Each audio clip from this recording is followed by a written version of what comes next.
HMPD Podcast will brighten up your day. Wah, gimana nih kabarnya Sobat Medika? Akhirnya kita udah balik lagi di episode yang ke berapa ya? Yang keempat kalau nggak salah ya, saking banyaknya nih. Apa episode dari HMPD Podcast.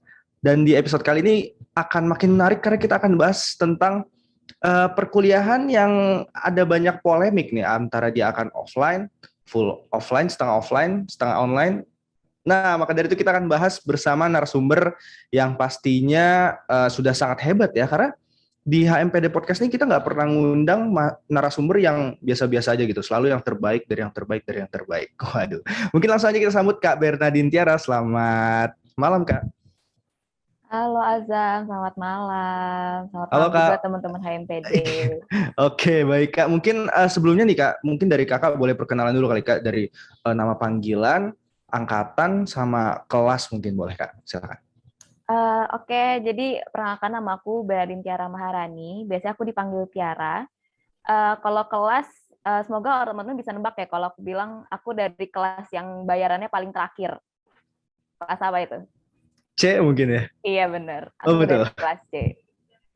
Oke, baik. Oke, salam kenal Kak Tiara ya panggilannya berarti Kak ya? Benar.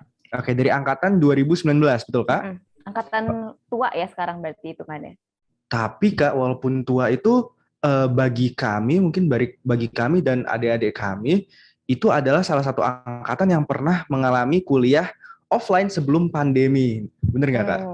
Benar. Sempat lah 1 tahun lah ya kena Betul, berarti offline. sempat kena ospek offline dan lain sebagainya, betul ya Kak ya? Bener banget. Nah oke Kak, mungkin yang pertama nih Kak, aku sangat tertarik sama poin bahwa dari Kakak pernah menjalani kuliah offline yang benar-benar nggak keganggu sama pandemi, pakai masker itu juga opsional. Kira-kira setelah Kakak menjalani perkuliahan offline dibanding dengan perkuliahan yang belakangan ini kita itu hybrid, setengah offline, setengah online, itu kira-kira dari pandangan Kakak plus minusnya perkuliahan hybrid dibanding full offline itu seperti apa sih Kak?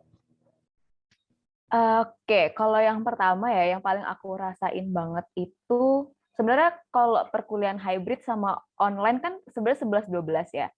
Positifnya itu adalah adanya rekaman online yang benar integrated gitu loh di angkatan. Betul. Dan untuk orang-orang yang kalau kelas itu kadang ngehnya tuh lama kayak aku. Betul. Karena aku ngehnya lama banget, kayak dosen tuh ngomong kan, terus aku kayak, hah?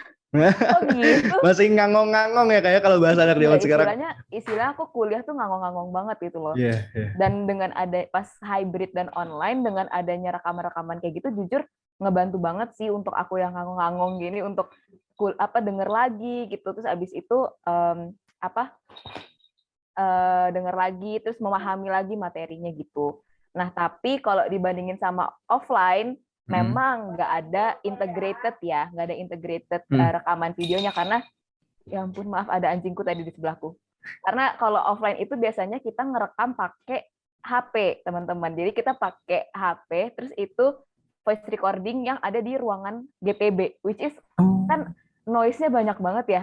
Belum sebelah-sebelah kita misalnya lagi lapar, jadi lagi pada buka-buka ciki gitu kan. Terus sebelah kita yang satu lagi mungkin lagi ada yang ketok-ketokin pulpen ke meja. Jadi noise-nya kencang banget kalau misalnya lagi offline. Jadi itu sih menurut aku plus minusnya. Tapi kalau offline jujur ya bisa ketemu teman-teman, it's a really good support for our mental health gitu lah as a medical student yang katanya ya hidupnya tuh sangat berat gitu. Ya baik ya, berarti memang salah satu kelebihan yang paling menonjol dari kuliah hybrid itu adalah metode online yang bisa rekam lewat Zoom, mungkin begitu ya Kak ya. Iya, Tapi tadi ada yang menarik nih Kak, dari kuliah offline pun ternyata bisa melakukan recording itu seperti apa Kak? Apakah itu handphone, voice note, terus taruh di meja dokternya, meja dosennya, atau seperti apa Kak? Itu sebenarnya ini kayak opsional gitu loh. Kayak most of the people ya di kelas aku dulu itu kita nyatet pakai buku.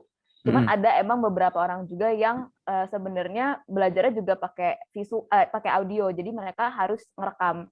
Nah itu biasanya mereka voice note di HP, dan karena kita nggak berani taruh di meja karena waktu kita masih maba, jadi kita taruhnya tuh di lantai depan Gitu. dosennya gitu. Atau enggak kita taruh di meja anak yang duduknya di row paling depan.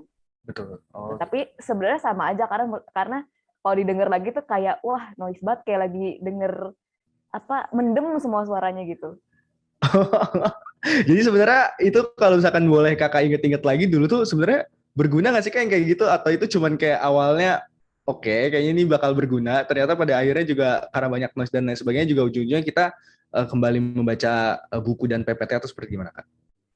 Jujur aku dulu karena aku tuh nggak suka ya. Aku pun sekarang kalau misalnya hybrid kan kadang ada yang dulu ya kita sempat ngerasain Hmm. ada teknis-teknis yang salah kalau misalnya kayak suaranya tiba-tiba mic-nya hilang atau kalau misalnya suaranya mendem itu Hmm. aku kalau denger kuliah kayak gitu tuh aku sebenarnya denger rekaman kayak gitu tuh aku langsung ilfil langsung kayak udahlah aku langsung matiin aku udah kayak langsung nge-skip itu jadi ketika pas dulu offline kayak gitu aku bener-bener kayak ya udahlah aku langsung kayak buka PPT atau aku nanya temenku kayak gitu jadi Hmm. ya antara berguna nggak berguna tergantung dari kualitas rekamannya sih kalau aku. I see, I see. Tapi justru memang kelebihan dari kuliah yang full offline, mungkin sebelum pandemi itu kita bisa ngelihat ini ya kayak keluh kesahnya teman kita juga gitu. Jadi nggak cuma kita aja ternyata yang stres, terus kita bisa Bener, saling bahu membahu mungkin seperti itu ya kayak. bener. It's good for your mental health gitu Ya. sih. Ya. Gitu sih kalau menurut aku. Tapi Kak, berarti kan kalau misalkan online aja kuliahnya kan full dari jam 8 sampai jam 3 ya. Kalau misalkan offline apakah seperti itu juga Kak? Setiap hari?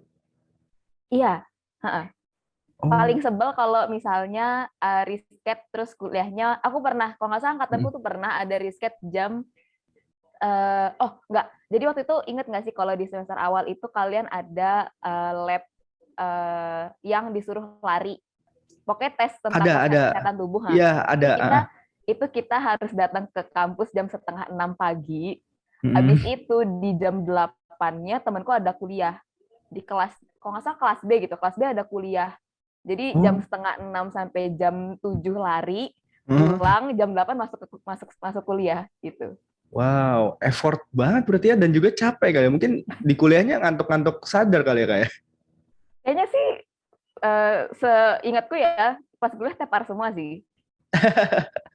Oke, oke, oke. Mungkin dari teman-teman juga dari Sobat Medika kayaknya pada penasaran nih Kak sama status perkuliahan kita di semester ganjil berarti ya. Saya semester 5, semester 7, semester 1 benar, semester ganjil. Itu kan walaupun mungkin udah ada desas-desus kalau kuliah itu bakal dilaksanakan full offline, tapi kemarin sempat ngeliat berita bahwa ternyata kasus COVID-19 itu agak naik lagi nih Kak. Kira-kira dari pandangan Kak Tiara sendiri, dengan naiknya kasus COVID-19, apakah mungkin sebuah fakultas kedokteran melaksanakan perkuliahan di dalam kelas itu full secara offline dari Senin hingga Jumat? Gimana Kak pandangan Kakak? Oke, kalau dari yang aku dengar juga dan yang aku rasakan sekarang ya, karena aku tuh anak Jakarta dan kasus Wis, yang mantap. meningkat lagi kan di Jakarta ya. Betul sekali, betul. Makanya sekarang agak lagi waspada-waspada gitu sih sebenarnya. Mm-mm. Nah, sebenarnya kalau menurut aku pribadi, kalau memang mau dibuat full offline itu boleh dengan berbagai syarat sih kalau menurut aku. Yang pertama, kalau prokes memang tetap harus diketatin ya, jangan malahan Mm-mm. dilonggarin. Dan yang Betul. kedua itu kebijakan full offline ini juga nggak bisa paten gitu. Mm-mm. Jadi ingat nggak sih kayak pas awal tahun di Mm-mm. Februari Maret itu kan Mm-mm. tiba-tiba kasus COVID di Malang kan meningkat lagi ya gara-gara kita Mm-mm. mulai kuliah hybrid. Kan Betul. itu dari fakultas juga langsung ngambil keputusan untuk yaudah kuliahnya di online dulu gitu sampai reda. Mm. Nah itu sih yang menurut aku tetap juga harus terjadi ketika kuliah kita jadi offline. Tetap harus ada fleksibilitas kebijakan. Jangan kayak ya udah gara-gara full offline ya walaupun kasusnya naik banyak yang COVID Mm. ya tetap full offline tuh jangan sih menurut aku. Soalnya takutnya kan banyak anak yang merantau juga ya. Iya betul. Kalau misalnya mereka tiba-tiba COVID kan sebenarnya mau yang ngurusin juga susah gitu kan. Iya betul. Iya sih. Iya sih emang salah satu kekurangan dari anak yang rantau, anak yang ngekos itu kalau sakit tuh kita agak bingung ya Kak, terutama juga kalau sakitnya COVID yang gampang banget menular. Mungkin Bener-bener. apa ya kayak yang saya lihat itu mungkin salah satu yang harus diwajibkan itu ya vaksin booster. Dari Kakak sendiri udah ngambil booster vaksin belum Kak? Udah, waktu itu aku sebelum ke Malang yang Januari itu, aku Oh. disuruh booster dulu sama mamaku sebelum ke Malang. Jadi, Iya soalnya sekarang juga kan naik eh, saya kan naik kereta ya kemarin dari Jakarta ke Malang itu udah wajib sekarang Kak. Jadi kita bisa nggak swab antigen kalau misalkan kita udah booster Benar-benar. vaksin. Jadi mungkin buat para sobat Medika yang masih mendengarkan jangan lupa untuk ambil booster. Selain buat syarat perjalanan itu juga penting banget buat memperkuat imunitas kita, betul seperti itu Kak ya. Benar banget, benar banget. Oke, baik Kak. Mungkin sebagai mahasiswa yang paling senior nih Kak di Sarjana, betul? Benar. Benar. Mungkin gimana sih Kak? Apa ya? Kan udah ngalamin dari offline bener-bener offline sampai yang hybrid sampai online juga full pernah. Itu dari FKUB sendiri, terutama PSKED-nya, Pendidikan Dokter Universitas Brawijaya, itu melakukan adaptasi kurikulum yang yang bisa dibilang sangat terasa nggak sih Kak? Yang nggak tertulis, tapi dari Kakak sendiri bisa merasakan kalau ini nih agak beda nih sama cara dulu saya belajar. Mungkin gimana Kak?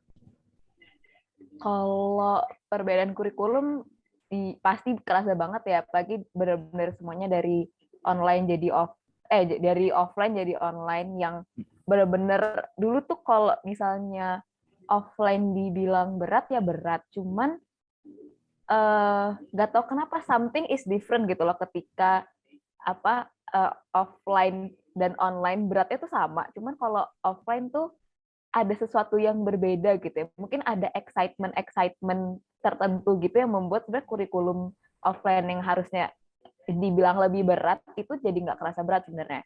Okay. Itu sih kalau yang pertama. Entah itu kayak sebenarnya kurikulum dulu tuh wow, aku dulu pas offline tuh bener-bener kayak ngerasain capek banget gitu loh.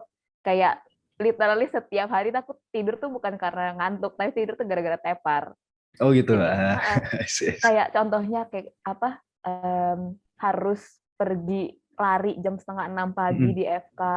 Terus dulu juga ujian lab anatomi pertama kali offline. Terus kayak baru pertama kali ngeliat kadaver kan kayak agak gimana-gimana gitu kan. Tapi tuh sebenarnya pas jadi online kayak ngeliat kadaver tuh kayak ini nggak real nih, nggak bisa nih belajar kayak gini. Sebenarnya gitu. Itu awalnya aku ngerasa itu sih menurut aku paling kentara karena kayak lab-lab, praktikum, terus abis itu skill itu tuh benar-benar kerasa banget sih perbedaannya gitu. Kayak ya udah ya udahlah jadi halodoc aja lah istilahnya gitu loh. Oh, dokter telemedicine konsultasi online ya kayak. Iya itu. Karena kan sekarang banyak ya telemedicine, cuman kayak masa sih nggak bisa ngapa-ngapain gitu loh.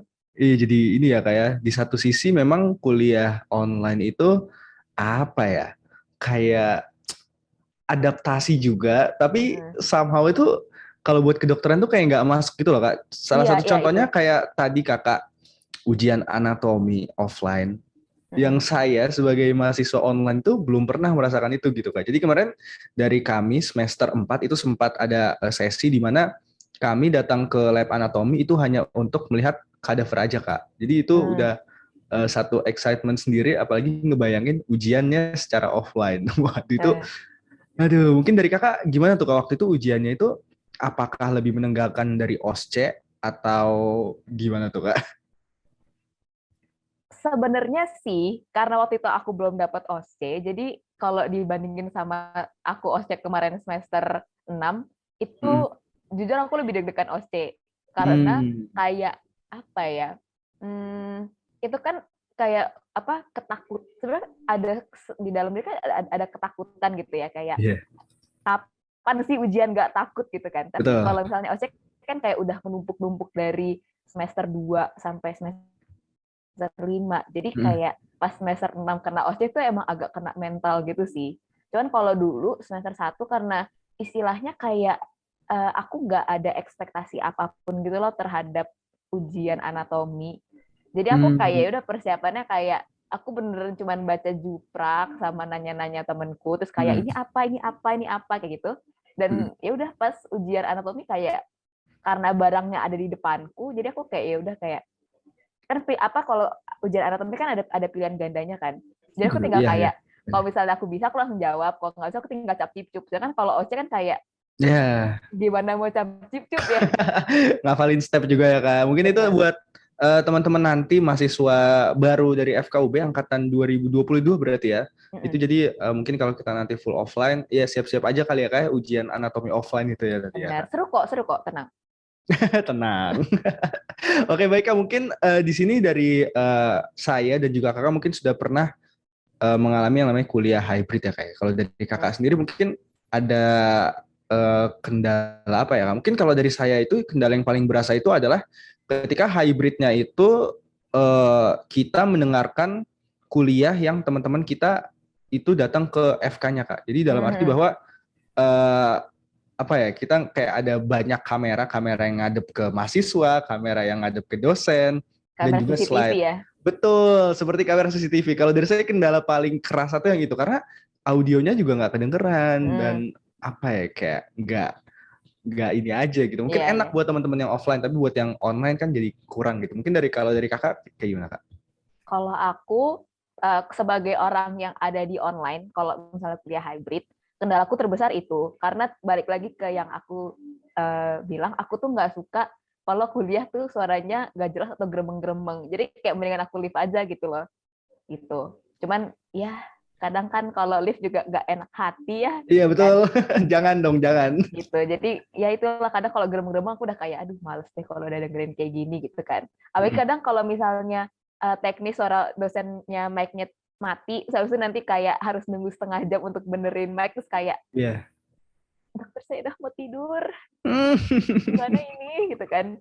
Nah, itu sih kalau kalau sebagai yang online itu ya sih yang paling utama. Kalau misalnya yang offline aku kurang sukanya itu sih kamera CCTV karena apa ya kayak merasa dipertontonkan ke semua orang aja gitu. Iya iya iya iya. Kalau misalnya kuliah offline kan kita punya kengantukannya sendiri yang Betul, aib lah, lebih aib itu iya namanya. kan yang kadang bisa jadi aib gitu loh, dan kalau Heeh. misalnya masuk ke kamera CCTV-nya kuliah online kan agak kayak kok malu tapi kayak tapi ngantuk. Iya. Aduh, tapi sebenarnya Kak, kalau misalkan online juga kita nggak terlalu merhatiin kamera CCTV yang ngadep ke ini nggak sih, ke Ya jujur sih, peserta.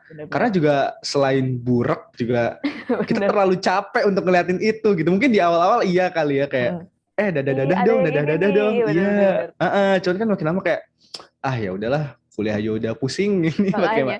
Iya makanya, tapi mungkin itu kali ya Kak yang paling berasa dari metode hybrid ini. Mungkin selain itu juga kayak mungkin ada beberapa kelas yang nggak mengalami kuliah offline ya. Karena kan kuliah hybrid ini kan dia kayak terus mengadaptasi kayak hari kapan NIM ini masuk, kelas ini Iya masuk gitu-gitu benar-benar. masih Kak. Oke, baik Kak. Mungkin untuk yang selanjutnya nih Kak, kira-kira kalau dari Kak Tiara sendiri apa ya? Punya harapan apa sih terhadap semester kita yang akan datang nih? Mungkin kalau Kakak semester 7, saya semester 5, teman-teman mungkin di semester ganjil yang mungkin baru pertama kali offline atau gimana, mungkin ada apa ya, harapan tersendiri gimana? Kalau harapanku sih, kalau bisa ya kuliahnya tetap kelasnya jadi satu sih. Karena menurut aku, kalau dulu ya kalau misalnya kuliah offline kan, misalnya nih pelajarannya misalnya sama nih. Contohnya misalnya parasitologi gitu kan. Ya. Kelas parasitologi kelas pertama gitu. Kadang tuh yang masuk di kelas A, di kelas B, dan kelas C tuh dosennya berbeda. Oke. Dan Iya. informasi yang dikasih ke setiap kelas, karena dosennya berbeda, itu bisa berbeda juga. Jadi kalau misalnya nih kayak misalnya kita diajari di kelas A diajarinnya A, di kelas B diajarinnya A aksen gitu kan. Nah itu tuh harus nyocokin gitu loh antara kelas A dan kelas B. Dan kelasnya tiba-tiba ntar diajarinnya B kan kayak jadi sebenarnya yang harus kita pelajari itu apa? Kadang itu sih bingungnya kalau kelas offline karena kelasnya ada 3 dipisah. Jadi aku harapnya sih kalau bisa kelasnya tetap jadi satu. Walaupun emang agak susah sih, cuman aku harap sih tetap maksudnya ada koherensi gitulah antara antara kelasnya, dan juga aku harap semoga nggak banyak risket karena kalau risketnya kuliahnya offline kan agak ntar tiba-tiba risket datang ke FK jam 7 pagi, bangunnya jam 6.50, harus lari-lari ke FK kan agak agak nggak baik nih ya untuk kesehatan mahasiswa jompo gitu kan. Oke. Baik baik. Oh, berarti seperti itu ya kalau kuliah offline itu kelas A B C sendiri-sendiri 90 90 90 dengan 3 dosen yang berbeda begitu kayak. Iya, bisa ada yang 2 kelas dosennya sama, 1 kelas dosennya beda. Tapi walaupun misalnya ada 1 kelas yang 3 kelas dapat dosen yang sama, itu tuh kadang informasinya kayak misalnya nih dosen A ngomongnya misalnya A gitu kan. Nanti di kelas B dia kayak dia ngomongnya tapi kayak saya ingat nih bisa ditambahin gini juga gitu kan. Ada tambahannya itu loh yang bikin kadang kayak jadi sebenarnya ini kita ikut yang mana gitu. I see. Tapi kalau misalkan kita ngelihat dari kondisi pandemi, kayaknya apa ya Kak? Feelingku sih bakal masih hybrid gitu, tapi mungkin di dalam kelasnya mungkin lebih banyak kali ya Kak ya. Kalau feelingku Bisa sih. jadi sih, bisa jadi. Tapi kalau dulu 90 orang satu kelas tuh jujur, wah duduknya tuh literally dempet-dempetan kayak kan biasanya kursi kuliah kan ya udah kan tahu kan yang bentuknya L meja gitu Kursi kan. bimbel. Kursi bimbel. Nah, itu tuh kursi bimbel kadang suka naik ke atas satu sama lain gitu loh meja itunya. Kayak Bisa kan Kak? kayak ini kan kursi nih belakangnya kan. Terus mejanya dari sebelahnya itu kayak naik ke atas kursinya dikit, paham. overlapping gitu. Iya, overlapping. Penuhnya satu kelas itu 90 orang. Chaos juga berarti ya? Sangat chaotic. Berarti memang ukuran kelasnya juga nggak, apa ya Kak, kan mungkin dulu ada perbedaan nggak sih Kak ukuran kelas zaman dulu sama sekarang atau sama aja? Sama aja. I see. Jadi udah mepet-mepetan sesek tambah AC-nya kan cuma satu sentral ya di tengah ya kan tiap kelas. Udah itu udah kayak tiap hari udah kerjaan cuma kayak ngeliatin AC terus kayak kok panas ya. minta remote terus pas udah diremotin udah terlalu dingin kayak sekarang kedinginan. Pokoknya gitu. Itu udah cycle of life kalau offline. Kalau panas pengennya dingin, kalau dingin malah kedinginan gitu. Iya, benar. Tapi kan ini nggak sih Kak, kalau kita kemarin kuliah hybrid, itu AC dimatiin nggak sih Kak? Hybrid? Jujur iya sih, kayak soalnya jendelanya dibuka. Iya. Aduh, kalau 90 orang gimana itu ya? Wah, itu GWS saya sih mana pakai masker kan. Iya lagi. Tinggal berusaha mengumpulkan oksigennya itu. Mungkin kalau untuk mahasiswa-mahasiswa baru yang juga sekalian ospek ya, kalian yang kuat-kuat aja lah ya kayak. Mungkin benar. Ya, seperti itulah tantangannya. Oke nih Kak, mungkin terakhir banget nih Kak. Kalau misalkan dari Kakak sendiri kira-kira punya pesan nggak sih buat teman-teman mahasiswa, baik nanti mahasiswa baru, atau mungkin mahasiswa tingkat 2, tingkat 3 yang lagi dengerin podcast ini tentang metode perkuliahan yang nanti kira-kira bakal kita anut sama yang telah kita laksanakan kemarin Kak? Kalau dari aku, pokoknya yang pasti jangan terlalu gegabah sih dengan misalnya nih dari dekanat ngeluarin keputusan apa, jangan langsung gegabah gitu loh untuk menyikapi, benar-benar dibaca, dipahami dan kalau menurut aku sih aku menggunakan kalau misalnya kuliah aku menggunakan konsep jalanin aja dulu. Jadi kayak udah jalanin aja dulu berdasarkan keputusannya kayak apa, baru setelah itu kan pasti nanti dari teman-teman himpunan, teman-teman komting kan juga pasti bakal ngelaporin itu kan. Dan kalau teman-teman juga punya dosen PA yang bisa ngebantu untuk nyampein nih aspirasi teman-teman kalau misalnya ada plus minus, misalnya full offline ada plus minusnya, hybrid ada plus minusnya, dan itu bisa dikasih tahu gitu loh. Jadi dicobain aja dulu, dirasain dulu, dan jangan gegabah sih untuk bersikap. Gitu aja sih kalau aku. Iya, setuju banget Kak, karena memang ketika biasanya ada surat-surat edaran gitu, kayak ada aja tuh mahasiswa yang cepet-cepet pesen tiket. Iya, terus juga, iya benar. Tapi itu masih biasa sih Kak. Yang menurut saya paling masalah tuh adalah ketika teman-teman tuh ngeluhnya tuh di sosial media, entah Twitter ataupun Instagram, itu tuh kayak bahaya aja gitu. Soalnya kalau menurutku pribadi ya, mungkin ini agak out of context. Kalau misalkan di kedokteran itu, kita tuh etika tuh sangat dikedepankan gak sih Kak? Iya benar. Iya, jadi mungkin benar banget pesannya Kak Tiara tadi. Jangan gegabah terhadap segala surat edaran keputusan. Kalem aja dulu, ngobrol dulu sama teman-teman PBL mungkin ya. Kalau misalkan yang semester baru kan, kayak belum ada peer group atau apa, bisa ngobrol dulu sama teman-teman PBL. Dan mungkin terkait dengan perkuliahan yang akan datang, apakah akan offline, hybrid, atau full online, kita tunggu aja karena pasti bakal menggemparkan dunia FKUB sih. Karena pasti langsung pada kayak all eyes on surat edaran. Betul, karena kita juga, dari saya pribadi ya Kak, saya itu sangat penasaran sama ospek offline-nya gitu. Saya pengen ngelihat langsung kayak gimana sih pelaksanaannya dan sebagainya. Jadi buat teman-teman yang masih stay tune sampai akhir menit podcast ini, sabar aja sama keputusannya. Jangan gegabah kalau kata Tiara. Mungkin dari Kak Tiara sendiri ada pesan terakhir Kak? Terakhir banget mungkin. Kalau dari aku nggak ada sih. Pokoknya semangat guys, see you in Malang. Semangat guys, see you in Malang. Jangan lupa pesen tiket. Mungkin itu aja dari HMPD Podcast kali ini. Senang banget dapat narasumber Kak Tiara. Kita dapat banyak insight, dapat banyak pandangan juga. Mungkin itu aja. Thank you guys. Sampai jumpa di episode selanjutnya. Bye-bye. Thank you Kak Tiara. Bye. Terima kasih.